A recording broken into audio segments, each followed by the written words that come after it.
So often people will ask me, why are our public schools more segregated today than they were during the early 1970s?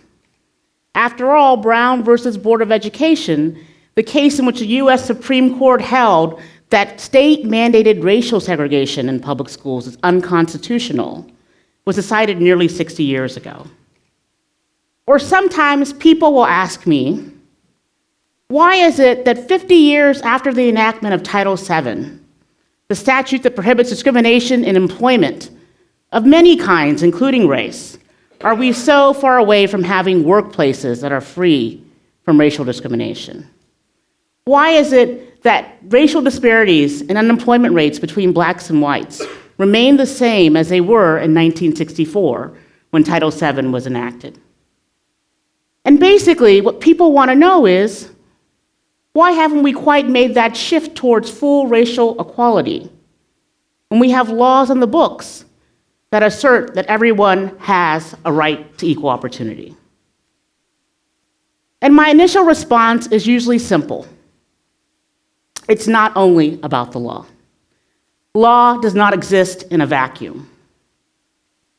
And then, because I'm a professor, which means that I have to give the most long-winded explanation possible, I then tell them a story. The story of Alice and Leonard Rhinelander. The story of two lovers who met, who married, and who split during the early 1920s. And who were Alice and Leonard? Well, Leonard was a wealthy, white multimillionaire. He descended from one of the original French Huguenots in New York. He was heir to a real estate empire, and he was heir to a family legacy that rivaled that of the Vanderbilts. And he was white. Alice was a chambermaid. She was a daughter of immigrants from England who left the estate that they worked on in search for a better life in the United States. She was a daughter of a taxi cab driver and a housewife. And Alice, to use the language of that period, was colored. So in the fall of 1921, a colored Alice and a white Leonard met, simply by chance.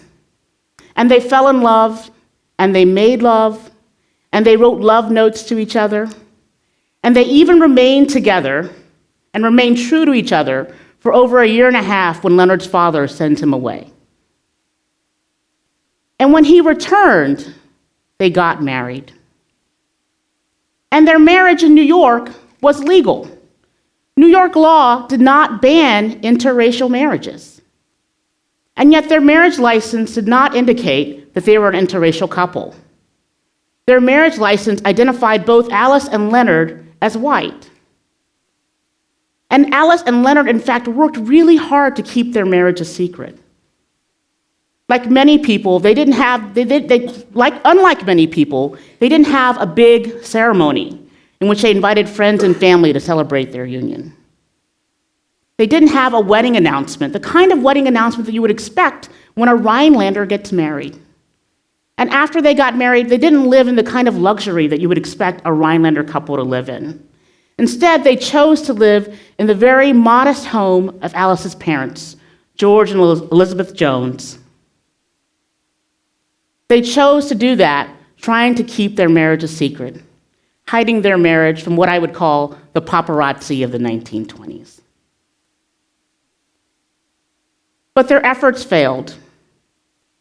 Within a few weeks, a local paper runs a story with the headline, "Rhinelander's son marries daughter of a colored man."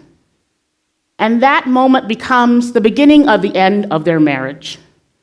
Within 2 weeks, Leonard files for an annulment of his marriage to Alice. And in his complaint, he argues that Alice lied to him about her race, that she misrepresented who she was, that she told him that she was white when she was, in fact, of colored blood. Leonard had sent her a secret note saying, "Alice, I want you to fight the case. I want you to fight the case so that we can be husband and wife, so that we can remain together." And Alice doesn't argue that she's white. Unlike the social norms that put pressure on her to argue that she's white, she says, no, I'm colored. And when Alice decides to concede that she's of colored blood and to argue that Leonard knew all along about her racial background, it means that they can no longer be together. Alice makes that argument and Alice wins. And it's quite remarkable that Alice, the poor colored chambermaid who had to bare her breast and her arms and her legs to the all-male, all-white, all-married jury, is able to win against the wealthy white Leonard Rhinelander. But in winning, Alice also lost. Leonard also lost. They lost their love, and they also lost themselves. Leonard, after the trial, becomes a recluse. His family shuns him. He's excluded from all clubs to which he previously belonged. He never falls in love again. He never gets married, and he dies at the young age of 34. Many would say of a broken heart. Alice, on the other hand, lives a very long life. She lives until she's 89 years old. But we learn later that she really died a more peculiar death. She too never marries, and she never falls in love. And when she's buried at the age of 89,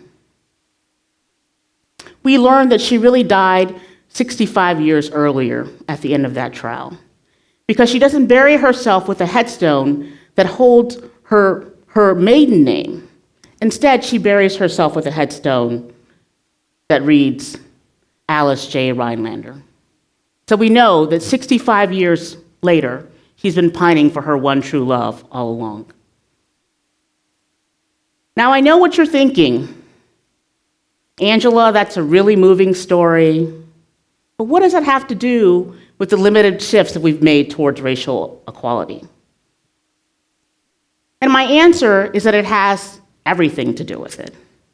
That the Rhinelander story is not just a story about lost love. It's a story about why formal equality, law on the books that professes equality, is not enough to undo substantive inequality. Think about the Rhinelanders again. New York law did not mandate that they separate from each other.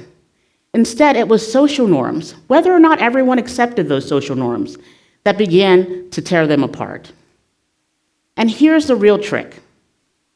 It was law, the law of annulment, law that did not question whether lack of knowledge about one's race was sufficient for an annulment. And later, the law of divorce, that both reinforced and embraced those norms of prejudice and segregation to end the union of Alice and Leonard. And many of us like to think that the story of the Rhinelanders, this story of the 1920s, is a story of the past. But it's not. It's a story of today. It's a story about the relationship between law and social norms, about how law can create social norms, about how law is shaped by social norms, and about how law can reinforce social norms, whether or not we consciously agree with them. And this Rhinelander story, it's not just a race story, it's a sex story. It's the story of the Equal Pay Act of 1963, which provides that men and women should receive the same pay when they perform substantially similar work. And yet today, in 2013, women earn 77 cents for every dollar that men earn. And women in female-dominated fields earn significantly less than men in male-dominated fields that perform essentially the same kind of work. And it doesn't matter if women lean in. Just ask Lily Ledbetter. She leans in and she files a lawsuit when she is getting paid less than all of her male colleagues when she's performing the exact same work as they are. And she's only initially pushed back by the Supreme Court. And And when we look at legal history, we see that no group of women has ever won a comparable worth case. And this Rhinelander story is not just a race story and a sex story, it's also a story about sexual orientation and disability and class and religion and national origin. And it's even more. It's a global story. Let's think about South Africa and its constitution. South Africa has a beautiful constitution. It had so many of the best legal experts in the world, including my colleague, Professor Adrian Wing at the University of Iowa, and Drake Law School Professor Mark Kende. They pored over the document, they rewrote the document, and they created an absolutely wonderful constitution. It protects against race discrimination, sex discrimination, sexual orientation discrimination. It protects the right to decent housing and health care and education, food and water. It bans torture. It protects human dignity. In fact, this document is so beautiful that Harvard law professor Cass Sunstein has called it the most admirable constitutional document in the history of the world. And yet I need not tell you the rest of the story. The rest of the story is that despite this admirable document that professes formal equality, South Africa is still far away from reaching true equality in all of those respects. In sum, the Rhinelander story is not just a story about Alice and Leonard. And it's not just a story about you and me. But oddly, it's also a story about you and me. And from me to you, here's what I think it would take for us to make a true shift towards equality. It would take each of us thinking carefully and deeply and thoughtfully about our own biases, both explicit and implicit. It would take us working hard to be able to see the things that we take for granted, the privileges that we take for granted in order to create a level playing field. It would take us challenging and questioning the assumptions that we make when we create, when we write, when we interpret, and when we apply the law.